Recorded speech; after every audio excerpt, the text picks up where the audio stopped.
श्री शिवाय नमस्तुभ्यम हर हर महादेव। नमस्कार दोस्तों, आज के इस वीडियो में हम जानेंगे भाद्रपद माह के विशेष नियम क्या क्या हैं।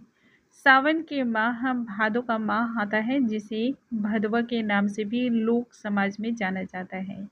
इस माह के कुछ विशेष नियम हैं जिनका ध्यान प्रत्येक मनुष्य को रखना चाहिए। यदि जीवन में आप कष्ट नहीं भुगतना चाहते हैं, पीड़ा को नहीं प्राप्त करना चाहते हैं और तथा भगवान की कृपा अपने ऊपर सदा ही चाहते हैं, तो इन नियमों को कभी भी नज़रअंदाज नहीं करना चाहिए। देखिए, यह तो अवश्य ही है कि हर माह के कुछ विशेष नियम हैं। भाग दौड़ भरी इस जिंदगी में इसे पालन करना 100% शायद सबके लिए मुमकिन ना हो, लेकिन कुछ नियमों का पालन तो हम कर ही सकते हैं। अपने ऊपर विपदा को दूर रखने के लिए कुछ कष्ट तो हमें पालन करने ही चाहिए। आइए जानते हैं वो कौन कौन से नियम हैं और किस प्रकार से पालन करने चाहिए।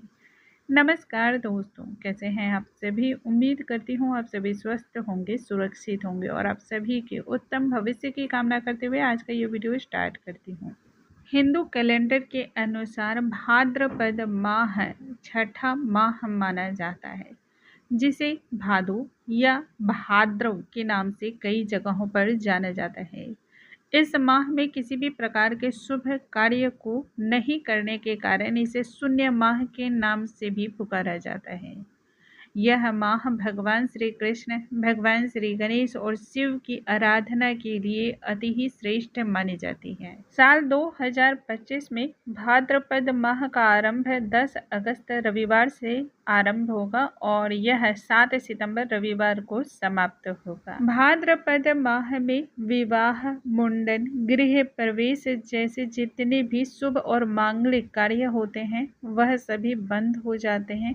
इसका मुख्य कारण यही है कि भगवान श्री हरि पाताल लोक में शयन के लिए चले जाते हैं। ऐसे में किसी भी शुभ कार्य को नहीं करना चाहिए। देखिए, हम भगवान विष्णु जो है ना, वह सृष्टि के पालन करता है और ऐसे में उनका साक्षी होना किसी भी शुभ और मांगलिक कार्य के लिए अति ही आवश्यक माना जाता है। भाद्रपद माह में कई सारे विशेष पर्व और त्योहार होते हैं।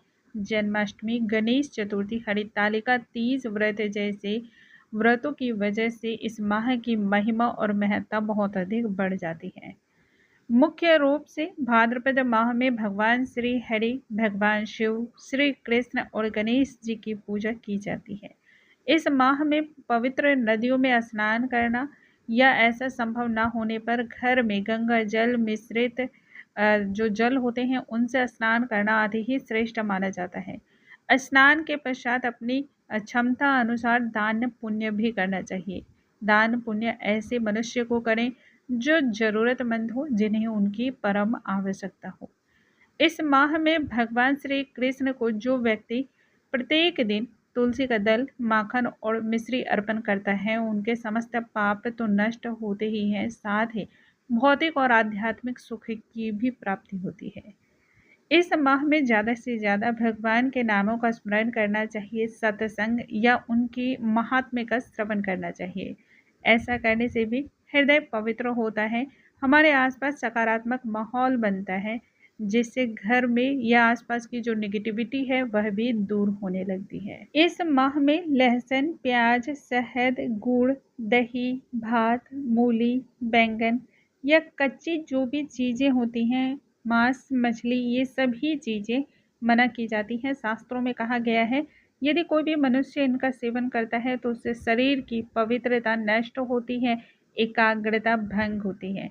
शरीर की शुद्धि के लिए इन सभी चीज़ों से परहेज करना चाहिए। तेलिए तथा अधिक मसालेदार भोजन भी इस माह में नहीं करना चाहिए। देखिए, धार्मिक जो इसके पीछे कारण है वो तो है ही है, लेकिन वैज्ञानिक आधार जो बतलाया जाता है उसके अनुसार इन सभी चीज़ों में बहुत जल्द ही कीड़े और बैक्टीरिया लग जाते हैं। इससे शरीर प्रभावित होता है, पाचन तंत्र डिस्टर्ब होता है, इसलिए इन सभी चीज़ों से बचना चाहिए।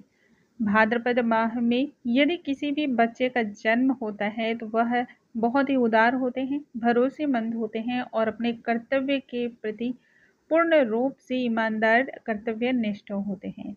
ये बहुत ही बुद्धिमान होते हैं, प्रत्येक कार्य को सोच समझ कर करते हैं।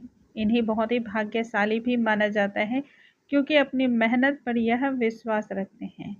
लेकिन एक बात साथ में ये भी है कि भाद्रपद माह में जिन लोगों का भी जन्म होता है ना, उनका भाग्योदय ज़्यादातर 20-22 उम्र के बाद ही होता है। इनकी संतान बहुत ही अच्छी होती है और ज़्यादातर बातों का अनुसरण करने वाली होती है। वैसे तो यदि संभव हो तो पूरे भाद्रपद माह में किसी भी व्यक्ति को अपने बाल, नाखून इत्यादि चीज़ों को नहीं कटवाना चाहिए।